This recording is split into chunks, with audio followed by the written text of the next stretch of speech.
Hey guys, Mr. Happy here, and today I just wanted to do a video about the recent Game Watch interview that Yoshi-P did.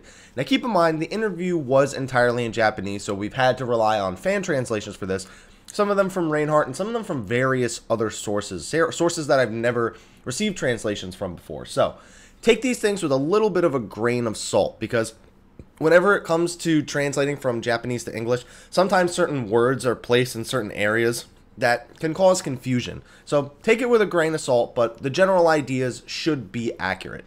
So this was a two-part interview, and the first part was mostly about the PlayStation 3 and PlayStation 4 version of the game, whereas the second version was more about the future of the game. And that's really the part that excites me more, but I have to cover the first part too, because there is a very, very important thing that they do talk about here. Now, it's not something we should be immediately concerned about, but it is something that is a possibility in the future. So regarding the PlayStation 4 version, there were a lot of things. The game is about 90% done. There are certain aspects where the PlayStation 4 actually runs better than the PC version. PS4 version will have the same on-screen character display, on-screen draw distance, lighting, shadow, other shader-related effects. It'll run at 60 FPS for the most part, and its graphics are comparable to the maximum PC settings for the game currently. Those of you who are concerned about it, boob jiggle is also a thing with the PlayStation 4. It is with the PC, but it's a common question. People ask about it. I'm just covering what was covered here, guys. Don't worry about me. I'm just reading down the lines. DX11 is the next project they're going to be working on. There are no plans to introduce a physics-based gameplay element yet. Very, very specifically yet. No current plans. Maybe novelty-related things like hair and clothing movements. They talk about the PS Vita and how streaming to it actually is very consistent when you're on a local LAN, but then it can be a little bit laggy when you go to like wireless, or depending on how far you are from your PlayStation, what kind of connection you're connecting to. Now, they talk about all that with the PlayStation 4 version, but then the immediate thing, people are thinking, they're going over to the PlayStation 4 version. How much longer are they going to support the PlayStation 3 version? Now, this is something that people who played Final Fantasy XI, we don't really think about too often, because I personally got started on the PlayStation 2. I played it on the PlayStation. I played the PlayStation 2 version for a long time. I eventually moved my PlayStation 2 version over to the PlayStation 3, but I was still a console player. So as long as they were supporting the PlayStation 2 version, because they never released the PlayStation 3 version, I was good. So, having said that, the first question was, do you plan to continue PlayStation 3 support after the PS4 launch? And Yoshi-P said, at this moment, we've already begun work on the expansion pack, and I can tell you that at the very least, the PS3 version will be supported up to that point. And then they asked, so does that mean there's a possibility PS3 users will no longer be able to continue playing beyond that expansion? Keep in mind, that expansion is not even likely happening this year. It's probably not happening until 2015.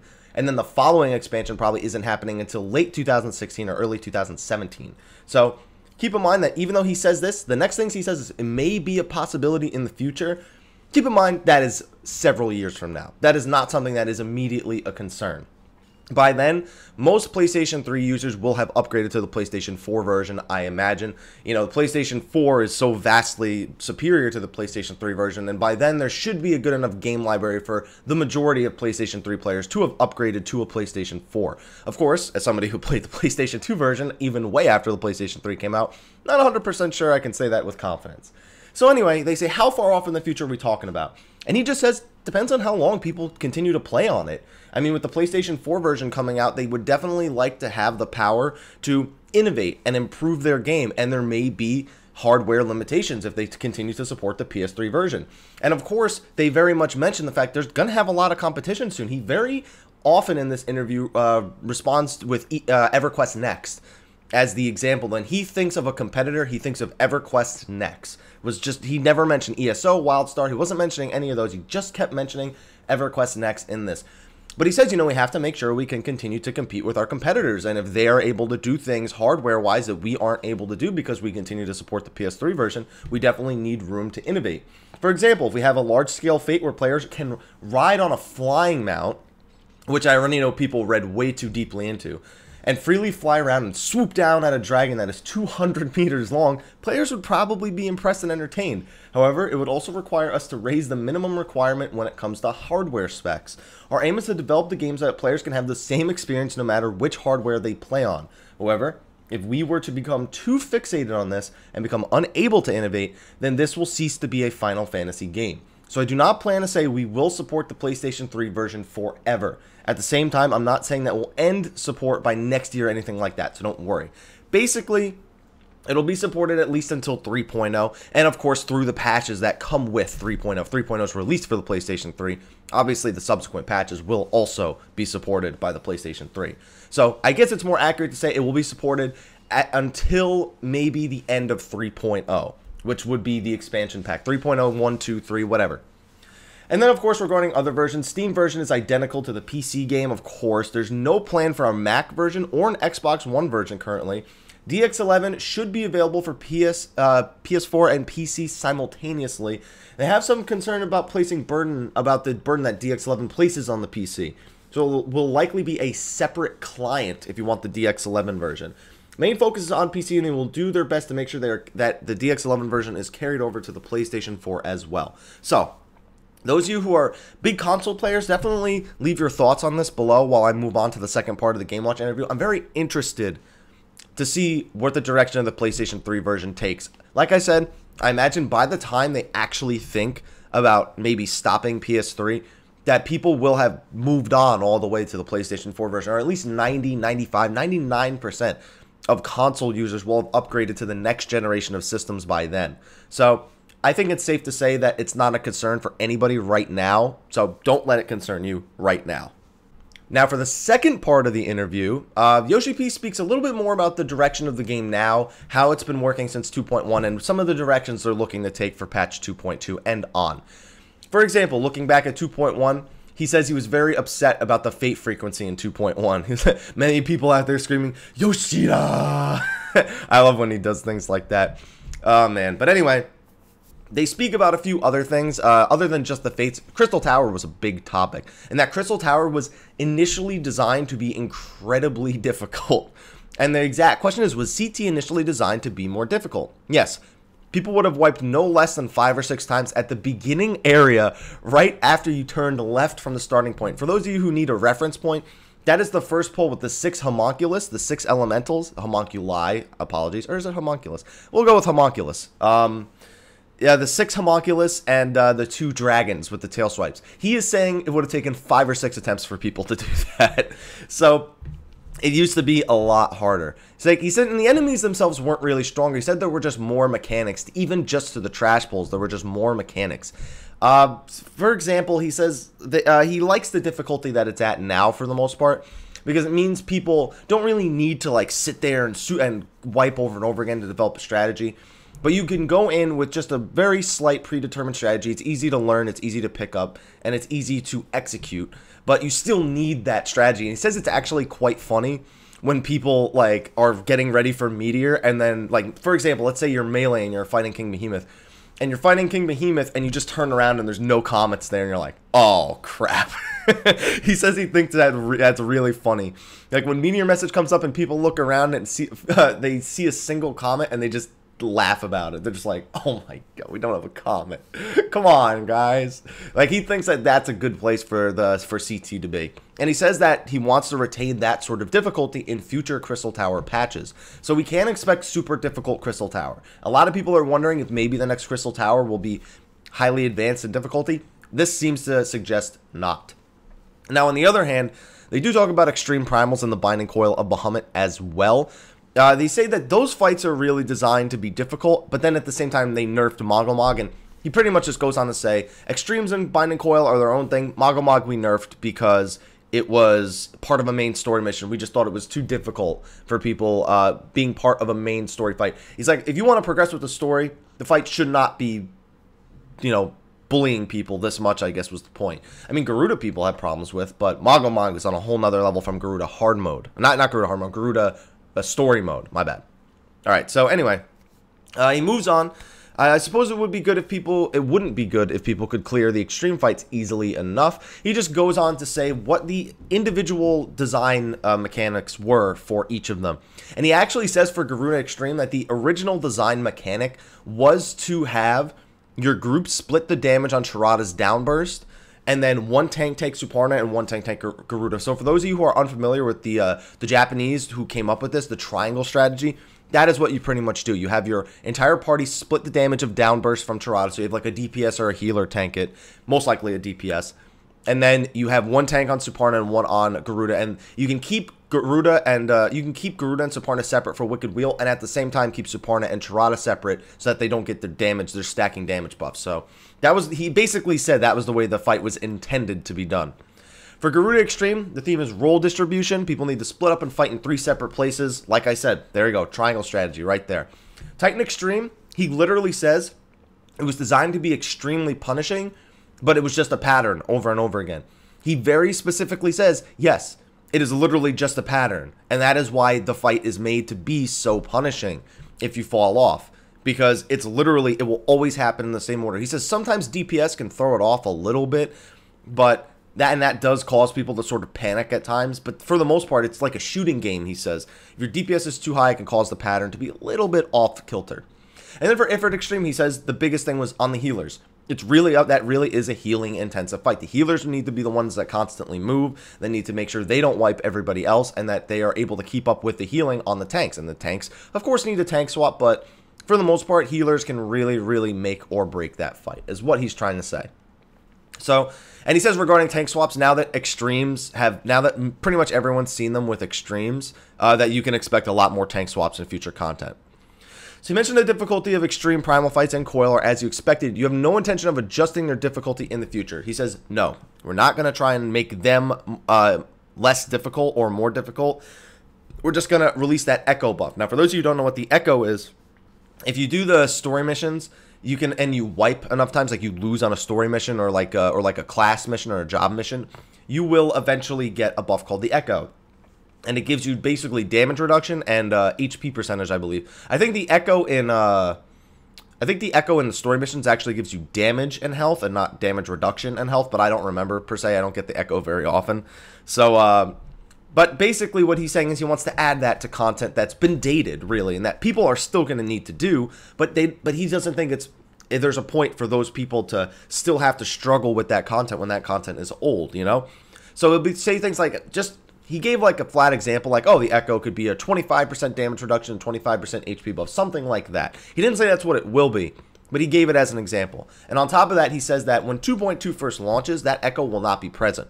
But over the weeks, the echo will get progressively stronger and stronger until the fights are a complete joke. And when I say the fights, I mean like maybe Coil 1 through 5. They might add it to the extreme primals. You never know. But the way he's talking about it here, he pretty much sees them as equals, the extreme primals and the binding coil. So it's really hard to say if it'll definitely be in the extreme primals as well. But he says they've even been considering putting it on the hard mode primals because some people are still having trouble with those. And he says right now, like putting it on, just get it on there. 2.16. Let's just keep it on there. But it doesn't seem like they went that direction in the end anyway, but regardless. And he says it will only apply to old content. Never to only to the existing content right now, but never to brand new content will they ever do that echo thing. He says it's supposed to be the highest difficulty contents after all. The idea is for more casual players to be able to raise their item levels and become stronger, relatively speaking, and combined with the power of the echo to allow them to gradually clear contents that may have been previously considered too hard for them. So as you can see, there's a lot going on in this interview. And by the way, this is Yoshi-P, man. I gotta remember, take it all with a grain of salt. He's saying all these things, and a lot of them are just flat examples. So far, I haven't seen anything in here that upsets me. It's pretty much stuff that we always expected. But there's some parts up ahead that are coming up that are very interesting. And I know I read too deep into certain things, but come on. You got to be able to read deep into certain things. Of course, with the Japanese to English translations, I'll take a grain of salt as well. So he talks about turn 2 Enrage, and he honestly says he has no problem with it. He's like, I feel like it's within acceptable limits. People first told me how to do it this way. I was like, man, how did they think of that? That's literally what he thought when somebody first told him about the turn 2 Enrage method. And he said it's made possible by people having stronger equipment. If he enraged back when, when Coil first came out, you were not going to be able to do the Enrage method.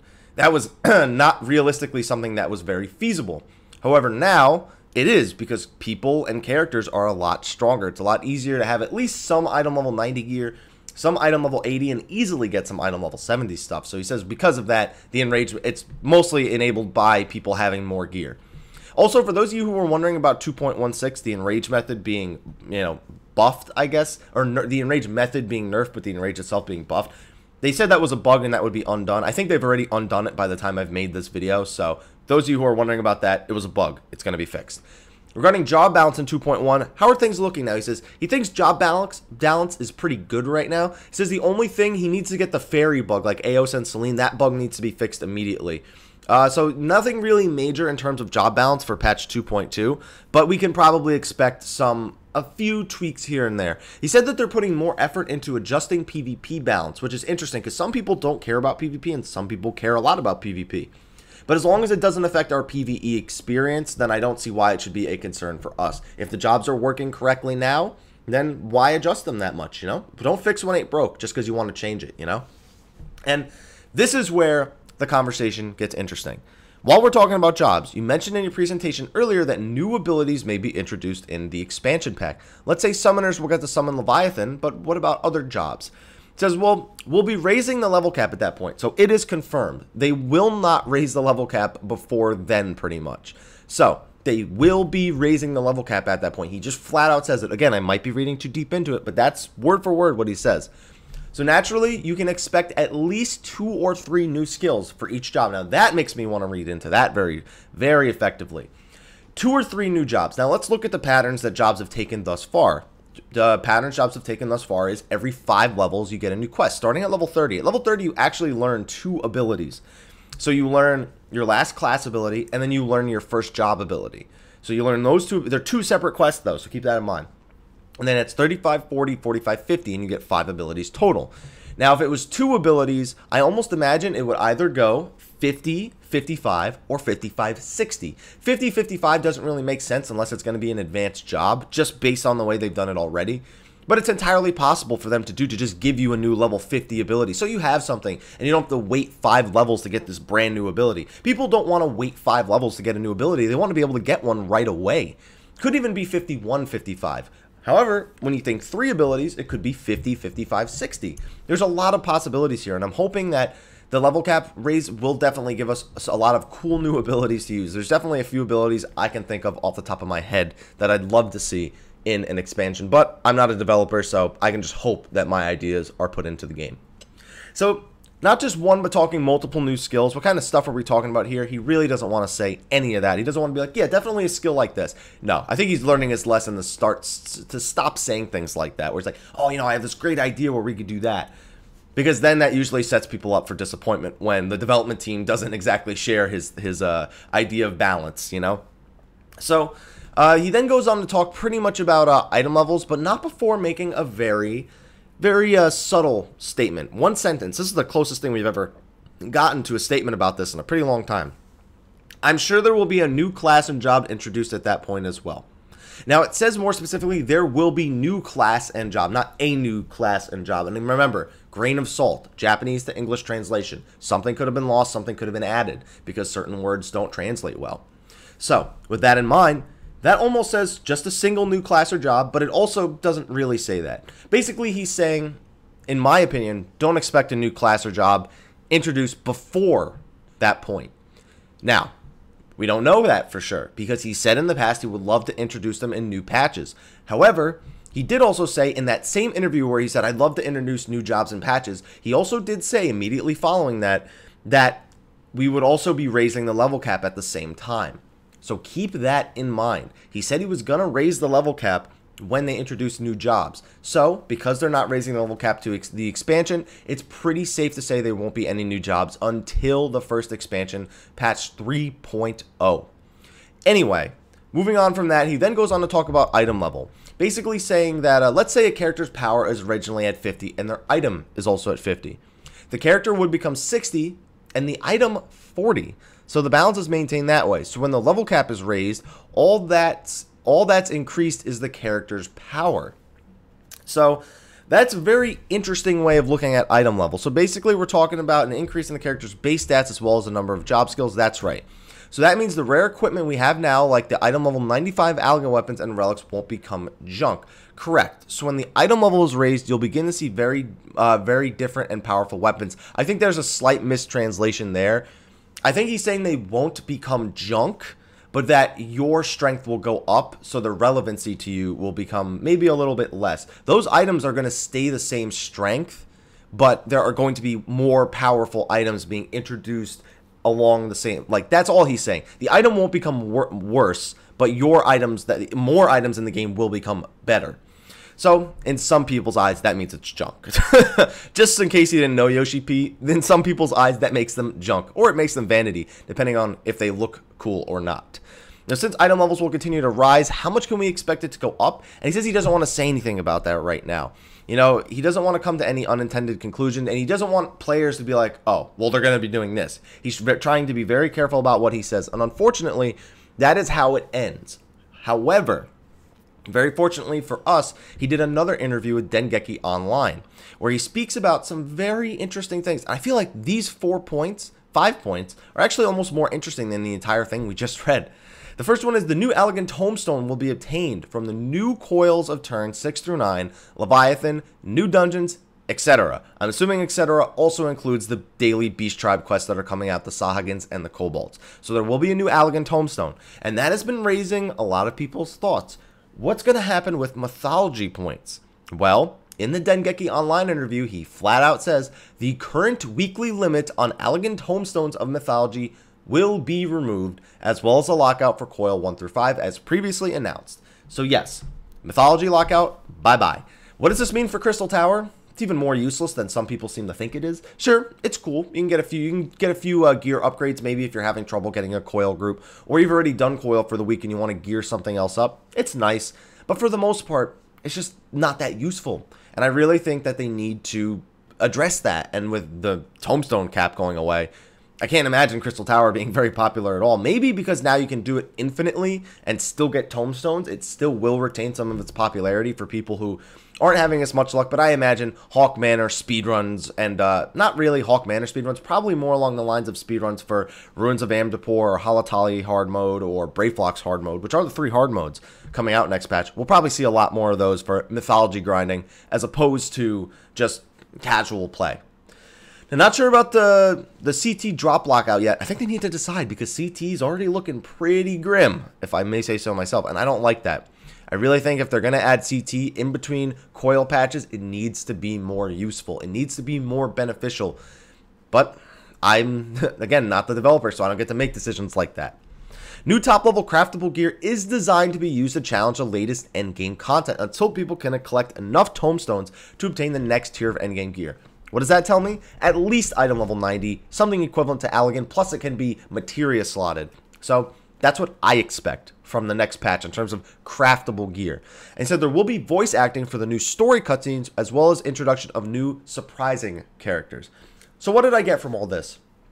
PS3 version may not be supported forever, which will be good for the health of the game at some point. If they said, oh, by the way, next month we're stopping PS3 support, that would be horrible. That would be horrible, horrible, horrible. But if it's not going to happen for another 2 or 3 years, I don't really see it being too problematic. New class or job won't happen until the expansion, same time as a level cap increase. There's new tombstones, which we already knew, but that because of the new tombstones, Mythology will have its cap removed. CT, not sure what's happening there yet. Maybe they'll return it to some of its prior difficulty, but whatever. All I know is that this interview revealed a lot of information that people have been wondering about, and I hope that that this is for the most part an accurate translation, because I personally enjoy these Japanese to English translated interviews. I would like to see the full Dengeki Online interview, but this person just made a few points about it. There may be some other interesting things there for me, but those points are definitely majorly interesting to me at the very least. But anyway, guys, what do you think? Should they remove the Mythology cap from content? Should they keep moving up this progression ladder at this rate? Should they maybe start looking at Crystal Tower and how to sort of remedy its problem of only being worthwhile for one patch, really, while Binding Coil is pretty much meant to be content for 2 patches worth of content. Do you think that they need to sort of work on this craftable gear and making it more effective? Maybe making craftable gear that's somewhat equivalent to the new coil gear and the new tombstone gear? What do you guys think? Let me know what you think about these interviews in the comments below. Thank you for watching. Be sure to like, favorite, subscribe, and share to all your Final Fantasy XIV friends. Be sure to follow me on Facebook and Twitter where you can get updates about when I'm posting these kind of videos. And also be sure to follow me on Twitch where I do live stream Final Fantasy XIV. I live stream Coil. And of course, I will be live streaming when patch 2.2 comes out, though maybe not as much. But I'll give you details on that another time. Thank you for watching, and until next time, take care.